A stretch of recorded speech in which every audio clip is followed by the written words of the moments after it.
بسم اللہ الرحمن الرحیم وَإِذَا أَسْلَمَتِ الْمَرْأَةُ وَزَوْجُهَا كَافِرٌ عَرَضَ عَلَيْهِ الْقَاضِي الْإِسْلَامَ فَإِنْ أَسْلَمَ فَهِيَ امْرَأَتُهُ وَإِنْ أَبَى عَنِ الْإِسْلَامِ فَرَّقَ بَيْنَهُمَا وَكَانَ ذَلِكَ طَلَاقًا بَائِنًا عِندَ أَبِي حَنِيفَةَ وَمُحَمَّدٍ رحمهم اللہ وقال ابو یوسف رحمہ اللہ وهو الفرقة بغیر طلاق۔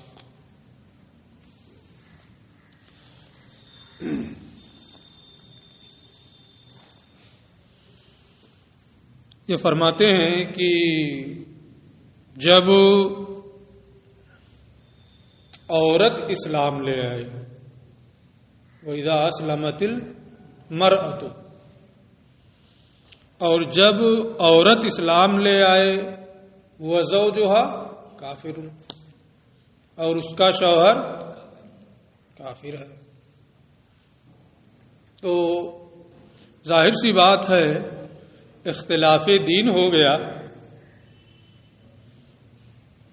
اب تو ان کو ایسے چھوڑ نہیں دیا جائے گا کہ تم مسلمان ہو گئی ہو، وہ کافر ہے، پھر بھی میاں بیوی کے طور پہ دونوں رہو۔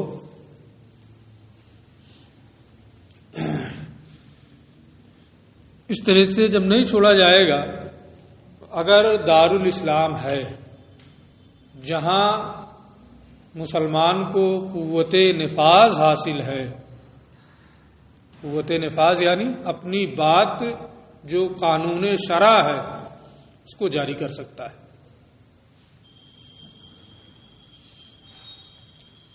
تو جہاں اس کے اندر یہ قوت ہو مسلمان کے اندر، یہ وہاں کی گفتگو ہے۔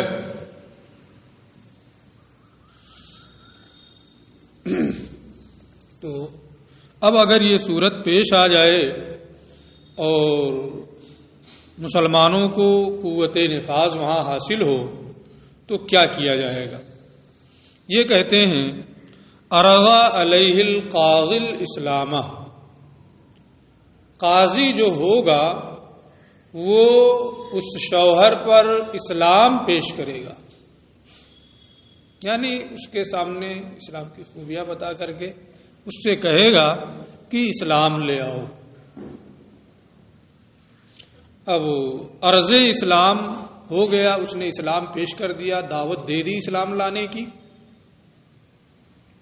تو شوہر یا تو اسلام لائے گا یا نہیں لائے گا، دو صورتیں ممکن ہیں۔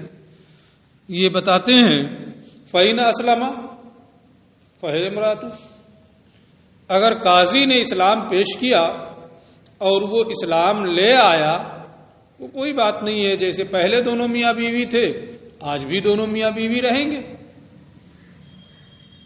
اس میں کوئی دشواری نہیں ہے۔ وَإِنْ أَبَى عَنِ الْإِسْلَامِ، لیکن اگر شوہر نے اسلام لانے سے انکار کر دیا تو اس صورت میں جب وہ اسلام لانے سے انکار کر دے گا، فرق بینہما، قاضی ان دونوں کو علیحدہ علیحدہ کر دے گا، ان دونوں کو الگ الگ کر دے گا، ان دونوں کے درمیان تفریق کر دے گا۔ یہ تفریق جو قاضی زوجین کے درمیان، میاں بیوی کے درمیان کر رہا ہے، یہ تفریق طلاق ہے یا بغیر طلاق کے فسخ نکاح کو ختم کرنا؟ یہ کہتے ہیں کہ اس میں امام اعظم اور امام محمد ایک طرف ہیں اور امام ابو یوسف ایک طرف ہیں۔ امام اعظم اور امام محمد رحمہ اللہ یہ فرماتے ہیں کہ قاضی نے جو علیحدگی ان دونوں کے درمیان کی، دونوں کو الگ الگ کیا، یہ تفریق طلاق بائن ہے، وہی ہے وَكَانَ ذَلِكَ طَلَاقًا بَائِنًا، اور یہ تفریق جو ہوئی ہے یہ تفریق کیا ہے؟ طلاق بائن ہے امام اعظم ابو حنیفہ اور امام محمد کے نزدیک۔ وقال ابو یوسف، اور امام ابو یوسف رحمۃ اللہ تعالی علیہ نے فرمایا ہے وہو الفرقۃ بغیر طلاق، یہ تفریق جو ہوئی ہے بغیر طلاق کے تفریق کرنا ہے، دونوں کو الگ الگ کرنا ہے، یعنی فسخ نکاح ہے۔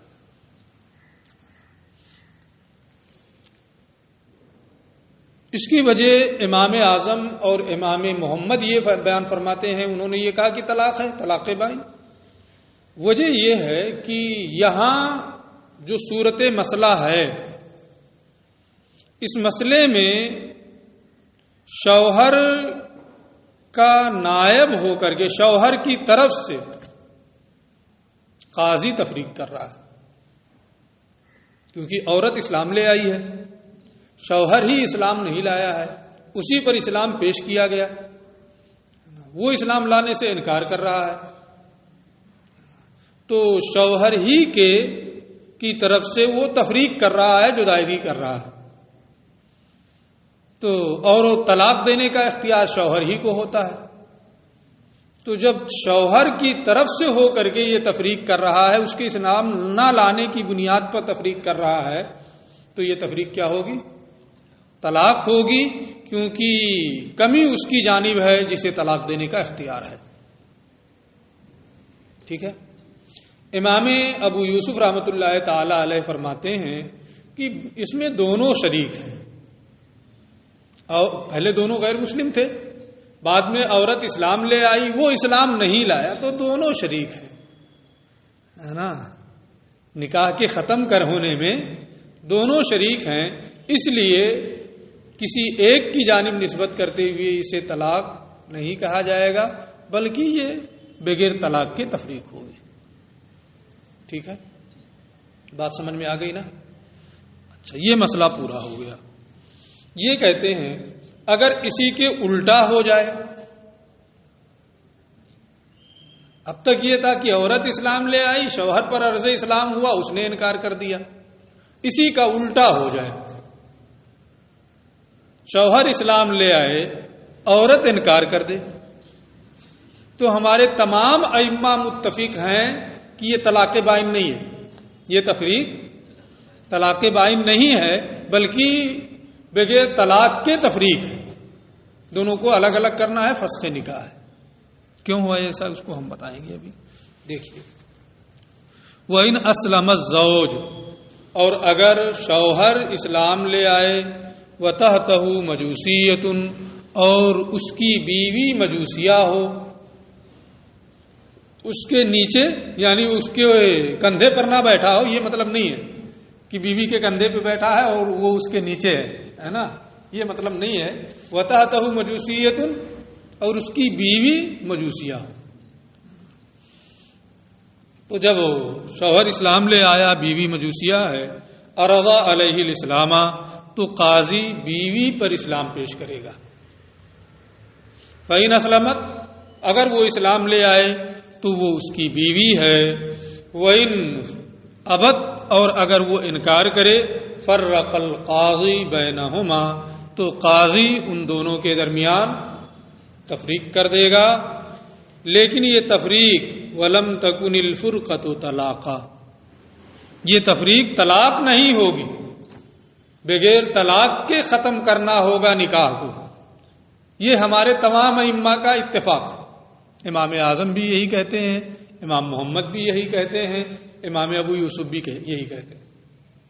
اوپر والے میں تو امام ابو یوسف الگ ہو گئے تھے، لیکن یہاں وہ بھی ساتھ ہو گئے،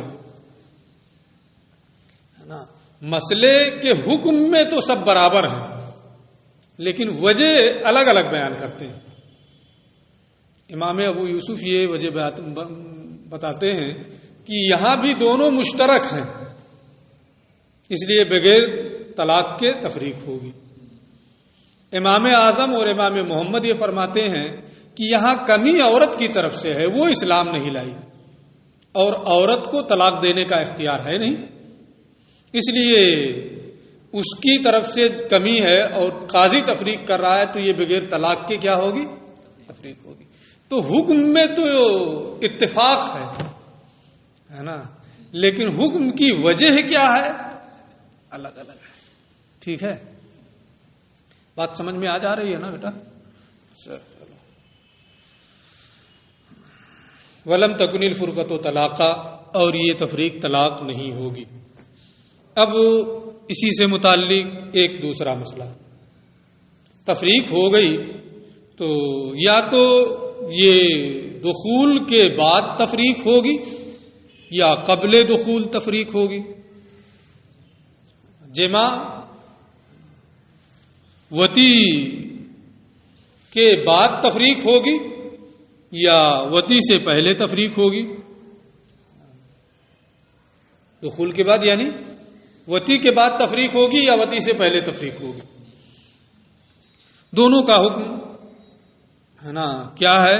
مہر کے سلسلے میں عورت کو مہر بھی ملتا ہے نا، تو دونوں صورتوں میں مہر کا کیا حکم ہوگا اسی کو یہ بیان کر رہے ہیں.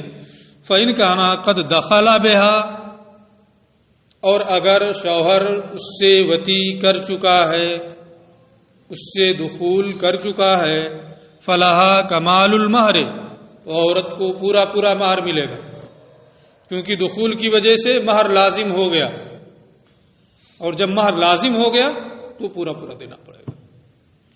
وَإِن لَّمْ يَكُن دَخَلَ بِهَا، اور اگر اس سے وتی نہیں کیا ہے، دخول نہیں ہوا ہے، فلا مہر لها، تو اسے مہر نہیں ملے گا. کیوں؟ اس لیے کہ کمی عورت ہی کی جانب سے تو ہے، وہ اسلام نہیں لائی.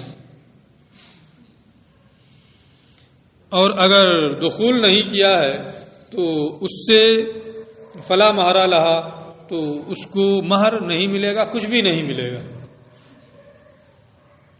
یہ بات پوری ہو گئی. وَإِذَا أَسْلَمَتِ الْمَرْأَةُ فِي دَارِ الْحَرْبِ لَمْ تَقَعِ الْفُرْقَةُ عَلَيْهَا حَتَّى تَغِيظَ ثَلَاثَ حِيَضٍ.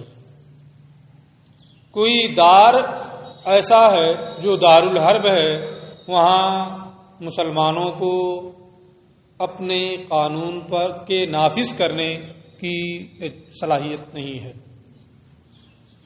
مسلمان ہیں تو اگر کوئی وہاں دو میاں بیوی رہتے ہیں، کوئی بھی ہو، اور پھر کسی کی بیوی، کسی غیر مسلم کی بیوی وہاں اسلام لے آئے. وَإِذَا أَسْلَمَتِ الْمَرْأَةُ فِي دَارِ الْحَرْبِ، دار الحرب میں کوئی عورت اسلام لے آئے، اس کا شوہر اسلام نہیں لایا، تو اب اس کے شوہر پر اسلام پیش کرنا ممکن ہے؟ ظاہر سی بات ہے، جب وہاں قاضی ہی نہیں ہے یا ہے بھی تو اسے اپنی قانون کو نافذ کرنے کی قوت نہیں ہے، تو وہ نہ ہونے کے درجے میں. تو اگر یہ صورت ہو کہ دار الحرب میں کوئی عورت اسلام لے آئے اور وہاں اس کے شوہر پر عرض اسلام ممکن نہ ہو، تب کیا ہوگا؟ وہ عورت اس کے نکاح سے کب نکلے گی؟ وہاں تو یہ تھا کہ قاضی تفریق کر دے گا، الگ الگ ہو گئے ہے نا، لیکن دارالاسلام میں. لیکن یہاں اب کیسے ہوگا کہ الگ الگ ہوں؟ کب الگ الگ ہوں؟ تو یہ کہتے ہیں لم تقیل فرقت علیہا، اس کی فرقت نہیں ہوگی. کب تک؟ پوری زندگی. 3 حیض کی مدت کو شوہر کے نکاح سے نکلنے کے لیے پورے طور پر مقرر کیا گیا ہے. اس لیے جب وہاں مسلمانوں کو قوت نفاذ نہیں ہے، شوہر پر عرض اسلام ممکن نہیں ہے، تو 3 حیض کی مدت تک وہ انتظار کرے. اگر اس مدت میں اس کا شوہر اسلام لے آئے تو دونوں میاں بیوی، لیکن اگر وہ اس مدت میں اسلام نہ لائے تو اب دونوں الگ الگ ہو جائیں گے، کیونکہ دونوں کا دین الگ الگ ہے. ٹھیک ہے. لم تقل فرقت علیہا، تو اس پر اس کی تفریق نہیں ہوگی حتی تحیض، یہاں تک کہ اسے 3 حیض آ جائیں. جب 3 حیض آ جائیں گے اس وقت تک بھی اس کا شوہر اسلام نہیں لا رہا ہے تو اب وہ اس کی بیوی نہیں رہے گی. یہ مسئلہ بھی پورا ہو گیا. اچھا، فَإِذَا حَاضَتْ بَانَتْ مِنْ زَوْجِهَا، اور جب 3 حیض آ جائے تو وہ اپنے شوہر کے نکاح سے نکل جائے گی. ٹھیک ہے، یہ بات پوری ہوئی. وَإِذَا أَسْلَمَ زَوْجُ الْكِتَابِيَّةِ، اور جب کتابیہ کا شوہر اسلام لے آئے. 2 کتابی میاں بیوی ہیں اور کتابیہ کا شوہر جو ہے وہ اسلام لے آیا، تو اب بیوی کیا ہوگی اس کی؟ کتابیہ، اور شوہر مسلمان. آپ پہلے ہی پڑھ چکے ہیں کہ کتابیہ عورت سے نکاح کرنا جائز ہے، اگر وہ حقیقت میں کتابیہ ہے تو پھر بھی کراہت سے خالی ہے. تو کتابیہ سے نکاح کرنا جائز. جب ابتداءً کتابیہ سے نکاح کرنا جائز ہے تو اگر کتابیہ کا شوہر اسلام لے آئے اور اس کے تحت کوئی کتابیہ بیوی ہو تو اس میں بھی کوئی حرج نہیں ہے، وہ اس کی بیوی باقی رہے گی، یہاں کچھ کرنے کی حاجت نہیں ہے. ٹھیک ہے. وَإِذَا أَسْلَمَ زَوْجُ الْكِتَابِيَّةِ، اور جب کتابیہ کا شوہر اسلام لے آئے، فَهُمَا عَلَى نِكَاحِهِمَا، تو دونوں اپنے نکاح پر باقی رکھے جائیں گے.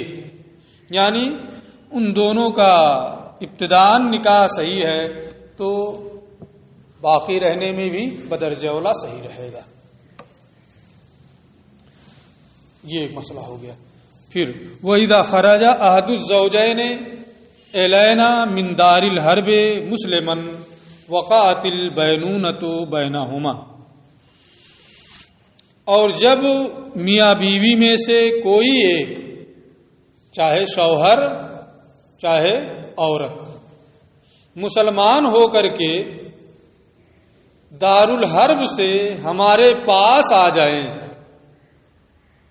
دار الحرب میں ہیں میاں بیوی، اب ان دونوں میں سے چاہے شوہر یا عورت دار الحرب سے مسلمان ہو کر کے ہمارے پاس آ جائیں، یعنی دار الاسلام میں آ جائیں.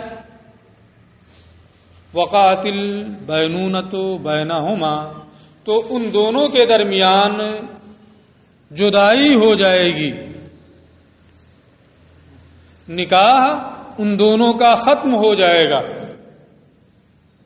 اور پھر اگر عورت آئی ہے تو اس عورت سے کسی کا بھی نکاح کرنا یہ صحیح ہوگا، کیونکہ اختلاف دار ہو گیا، ایک دار الاسلام میں ایک دار الحرب میں، اور اختلاف دار کی بنیاد پر تفریق ہو جاتی. جب دونوں الگ الگ دار میں ہو گئے تو یہ تفریق ہو گئی. اگر عورت آئی ہے تو اس سے کوئی بھی نکاح کر سکتا ہے.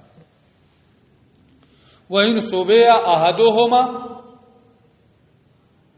دار الحرب میں 2 میاں بیوی ہیں، اب عورت یا شوہر قیدی بنا لیے گئے اور وہاں سے دار الاسلام لے آئے گئے. وَإِنْ صُبِيَ أَحَدُهُمَا، اور اگر ان دونوں میں سے کسی ایک کو قیدی بنا لیا گیا تو پھر اختلاف دار ہوگا کہ نہیں ہوگا؟ قیدی بنا کر کے دار الحرب سے دار الاسلام لے آئے ایک کو تو اختلاف دار ہو گیا، اس لیے دونوں میں تفریق ہو جائے گی، دونوں میں جدا جدا ہو جائے گی. وقعت البینونۃ بینہما، تو ان دونوں کے درمیان بینونت اور جدائیگی واقع ہو جائے گی. وَإِنْ صُبِيَ مَعًا، لیکن اگر دونوں ایک ساتھ قیدی بنائے گئے، زوجین کو قیدی بنا کر ایک ساتھ دار الاسلام میں لایا گیا، اختلاف دار ہو رہا، پہلے دار الحرب میں تھے دونوں اور اب دار الاسلام میں ہیں دونوں، اختلاف دار ہے، جگہ کا اختلاف، ملک کا اختلاف ہے. اختلاف دار کا مطلب ملک کا اختلاف، گھر کا اختلاف نہیں، اس گھر سے اس گھر میں ہے نا. اختلاف دار کا مطلب ملک کا اختلاف. اختلاف دار ہے یہاں نہیں، ملک کا اختلاف ہے، پہلے دار الحرب میں تھے اور اب دار الاسلام میں، ملک کا اختلاف نہیں. اس لیے لم تقع البینونۃ، ان دونوں کے درمیان بینونت نہیں ہوگی، جدائی نہیں ہوگی. بات ہو گئی نا. آگے وَإِذَا خَرَجَتِ الْمَرْأَةُ إِلَيْنَا مُهَاجِرَةً، جاز لہا ان تتزوج فی الحال، اور جب کوئی عورت ہجرت کر کے ہمارے پاس آ جائے،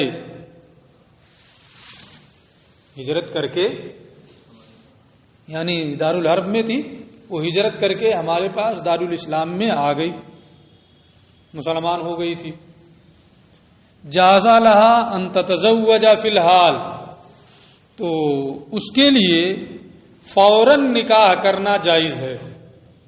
یعنی وہ ہجرت کر کے آئی دارالاسلام میں، اب وہ چاہتی ہے کہ کسی سے نکاح کر لے،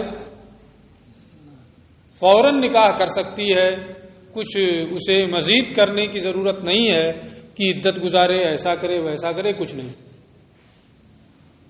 جاز لہا ان تتزوج فی الحال، تو اس کے لیے جائز ہے کہ فوراً وہ نکاح کر لے. فلا عدت علیہا، اور اس پر تمہاری کتاب میں ولا ہے کیا؟ ہمارے پاس نسخہ دوسرا ہے نا، ولا عدت علیہا ہے، کہاں ہے؟ ولا عدت علیہا ہے نا، ولا عدت علیہا عند ابی حنیفہ رحمہ اللہ تعالی، اور امام اعظم ابو حنیفہ رحمۃ اللہ تعالی علیہ کے نزدیک اس پر عدت نہیں ہے. یعنی ہجرت کر کے آئی ہے تو وہ فوراً نکاح کر سکتی ہے، عدت وغیرہ کچھ نہیں گزارنا. ابھی آپ کو دوری پڑھ رہے ہیں ہے نا، اس طرح کی پہلی کتاب ہے، اس لیے میرا یہ طریقہ ہے کہ کتاب میں جتنا ہے، جس کا مذہب بھی ہے صرف اس کا مذہب سمجھنا ہے. جہاں صاحبین کا بھی مذہب آ گیا ہے، امام شافعی کا مذہب آ گیا ہے، وہاں اسے بھی سمجھیں گے. لیکن متن میں اگر صرف کسی ایک کا نام لیا گیا ہے تو صرف ایک کو سمجھیں گے، باقی اختلافات اور تفصیلات جب اس کے بعد کی کتابیں آئیں گی تو ہم وہاں پڑھیں گے، ہے نا. اس لیے میں اپنا طریقہ بتا رہا ہوں کہ میرا یہ خیال رہتا ہے اور میں اس کا التزام کرتا ہوں، اس لیے کہ ابھی پہلی کتاب ہے نا، اس طرح کی پہلی کتاب ہے، تو جو کتاب میں ہے صرف اتنا، اور اتنا ہی اگر آپ سمجھ لیں تو میں سمجھتا ہوں بہت ہے. کیوں؟ تو یہاں چونکہ یہ کہا گیا کہ امام کے نزدیک ایسی عورت پر عدت نہیں ہے. امام اعظم ابو حنیفہ رحمۃ اللہ تعالی علیہ یہ فرماتے ہیں کہ عدت جو ہوتی ہے یہ مل کے نکاح کی عظمت کی بنیاد پر، مل کے نکاح کی حرمت کی بنیاد پر، حرمت بمعنی عظمت، جیسے حرم شریف ہے نا، تو نکاح کی عظمت و شرافت کی وجہ سے کیا عدت ہوتی ہے. جیسے زوجین ہیں، میاں بیوی مسلمان ہے نا، شوہر نے طلاق دے دی تو ایک مل کی جو شرافت نکاح تھی وہ ختم ہوئی، اس لیے عورت پر کیا ہے؟ عدت ہے. لیکن تباین دار کی بنیاد پر نکاح باقی ہی نہیں رہتا ہے، اور جب نکاح ہی باقی نہیں رہا تو حرمت نکاح بھی نہیں. جب نکاح رہے گا تب حرمت نکاح، اور اگر نکاح ہی نہیں ہے تو وہاں بھی حرمت نکاح نہیں. تو جب کوئی عورت، اب مسئلے کو سمجھیں ہے نا، امام کی قول کی وجہ سمجھ گئے نا، کہ کوئی عورت ہجرت کر کے ہمارے پاس آئی، مسلمان ہو کر کے، اس کا شوہر دارالحرب ہی میں ہے، نکاح ختم ہوا کہ نہیں؟ نکاح باقی ہے، اختلاف دار ہو گیا. جب اختلاف دار ہو گیا تو نکاح باقی نہیں، اور جب نکاح باقی نہیں ہے وہ ہمارے پاس آ گئی ہے تو عدت بھی نہیں گزارے گی، کیونکہ عدت حرمت نکاح اور شرافت نکاح کی بنیاد پر ہے، اور یہاں نکاح ہے نہیں، اس لیے اس پر عدت بھی نہیں ہے. فوراً وہ کسی سے نکاح کر سکتی ہے. تو عدت تو نہیں ہے اس پہ. لیکن اگر عورت حاملہ ہے، وہ جو ہجرت کر کے آئی، تو اس سے بھی نکاح کریں گے. یہ کہتے ہیں فَإِنْ كَانَتْ حَامِلَةً، لیکن اگر عورت حاملہ ہے، لم تتزوج حتى تضع حملها، تو اس سے شادی نہ کرے یہاں تک کہ وہ بچہ جن دے، یعنی بچے کی پیدائش تک توقف کرے. یہ بات پوری ہوگی.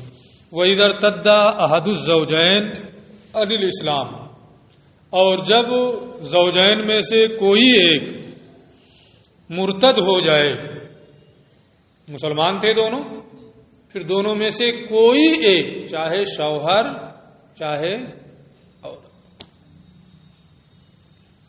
کوئی ایک بھی مرتد ہو جائے تو ان دونوں کے درمیان بینونت ہو جائے گی، دونوں ایک دوسرے سے جدا ہو جائیں گے، تفریق ہو جائے گی۔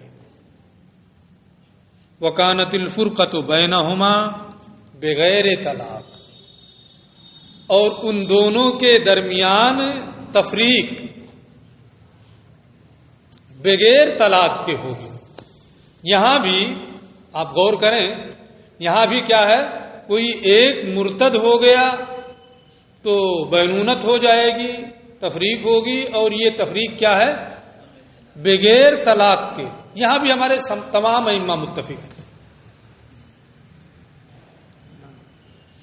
پہلے تو جو مسئلہ بیان کیا گیا تھا کہ شوہر اسلام نہیں لایا ہے، تو امام اعظم اور امام محمد ایک طرف تھے اور امام ابو یوسف ایک طرف تھے۔ پھر یہ ہوا کہ عورت اسلام نہیں لائی ہے، تو تینوں ساتھ میں ہو گئے، لیکن وجہ کا اختلاف رہا ہے نا۔ یہاں بھی تینوں ایک ساتھ ہیں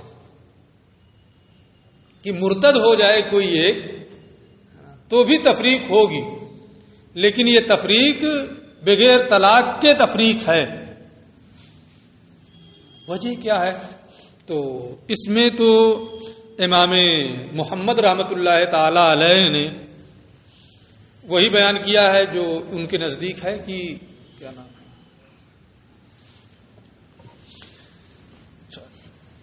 ایک صورت میں تو سب ساتھ ہے نا۔ یہاں امام محمد اپنے ہی جو ان کا مذہب پہلے تھا کہ اگر شوہر نے انکار کیا ہے تو تفریق طلاق ہوگی، اور اگر عورت انکار کر رہی ہے تو تفریق طلاق نہیں ہے۔ تو بین ہی پہلے والے مسئلے کی طرح سے یہاں امام محمد رحمۃ اللہ تعالی علیہ یہاں بھی فرماتے ہیں کہ عورت اگر مرتد ہوئی ہے تو تفریق بغیر طلاق کے ہے نا، شوہر اگر مرتد ہوا ہے تو تفریق طلاق کے ذریعے۔ اور امام ابو یوسف کوئی بھی مرتد ہو جائے، جیسے وہاں انکار کرنے والی صورت میں تھا، کوئی بھی انکار کرے تفریق بغیر طلاق کے، ایسے وہ یہاں بھی فرماتے ہیں نہ کہ تفریق بغیر طلاق کے۔ لیکن امام اعظم ابو حنیفہ رحمۃ اللہ تعالی علیہ نے وہاں یہ کہا تھا کہ اگر عورت انکار کرے تو بغیر طلاق کے تفریق، اگر شوہر انکار کرے تو طلاق کے ذریعے تفریق ہوگی۔ یہاں یہ کہتے ہیں چاہے جو مرتد ہو بغیر طلاق کے تفریق ہوگی۔ فرق ہو گیا کہ نہیں؟ امام کے قول میں فرق ہو رہا ہے۔ تو ابا یعنی انکار کرنے والی صورت میں اور ارتداد والی صورت میں امام اعظم نے فرق کیوں کیا؟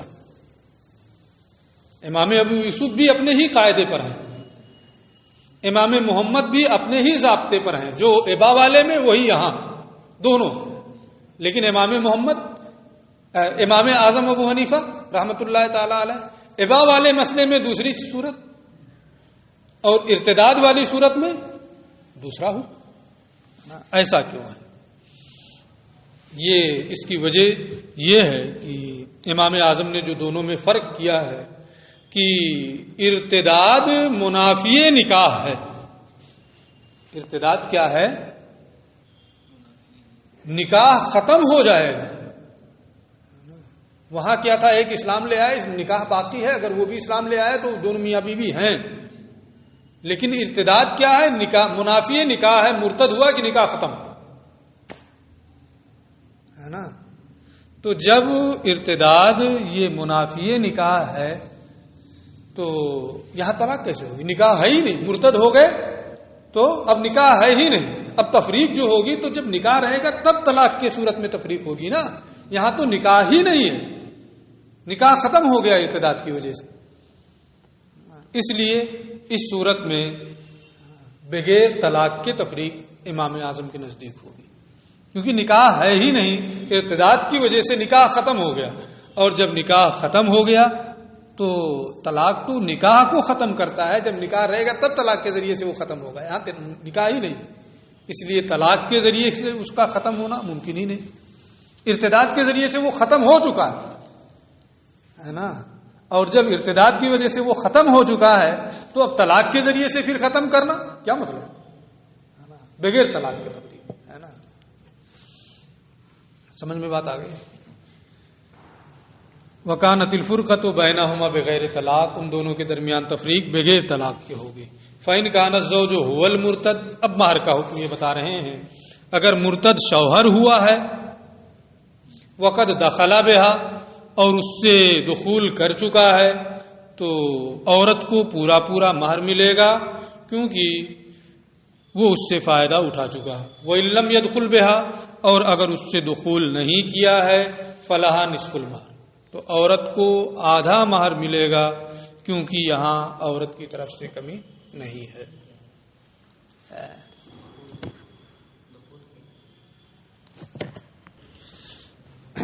آگے وَإِنْ كَانَتِ الْمَرْأَةُ هِيَ الْمُرْتَدَّةُ, اور اگر عورت مرتد ہوئی ہے, فَإِنْ كَانَ قَبْلَ الدُّخُولِ, تو اگر دخول سے پہلے ہے, تو اگر وطی سے پہلے عورت مرتد ہو گئی,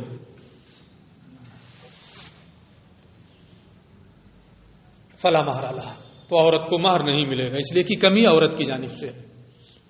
وَإِنْ كَانَتِ الرِّدَّةُ بَعْدَ الدُّخُولِ, اور اگر دخول اور وطی کے بعد مرتد ہوئی ہے تو اسے پورا پورا مہر ملے گا, اس لیے کہ شوہر اس سے فائدہ اٹھا چکا ہے.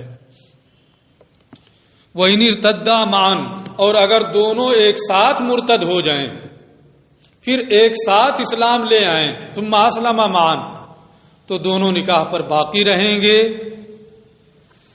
جیسے کہ حضرت ابوبکر صدیق کے زمانے میں ہوا تھا. آپ نے بار بار اس کو پڑھا ہے.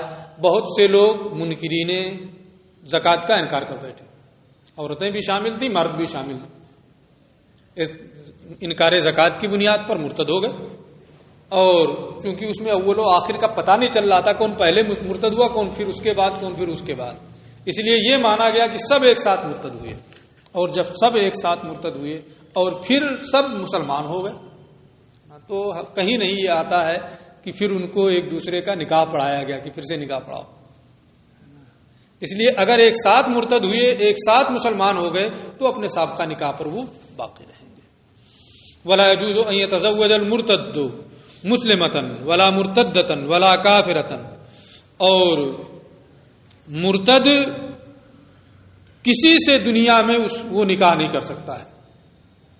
مرتد کا نکاح دنیا میں کسی عورت سے نہیں ہو سکتا ہے, مرتدہ سے بھی نہیں ہو سکتا, مسلمان سے بھی نہیں ہو سکتا ہے, کافرہ سے بھی نہیں ہو سکتا, دنیا میں کسی سے وہ نکاح نہیں کر سکتا, اس لیے کہ اس کا جرم بہت سخت ہے. مسلمان ہونے کے بعد جب وہ اسلام سے پھر جائے تو جرم بہت سخت ہے, اس لیے اسلامی اصول کے مطابق اس کا نکاح دنیا میں کسی سے نہیں ہو سکتا. اسی کو یہ کہہ رہے ہیں کہ مرتد کے لیے جائز نہیں ہے کہ وہ مسلمان سے نکاح کرے, یہ بھی جائز نہیں ہے کہ اپنی طرح کسی مرتدہ سے نکاح کرے, یہ بھی جائز نہیں ہے کہ وہ کسی کافرہ سے نکاح کرے. یہی حال مرتدہ کا بھی ہے.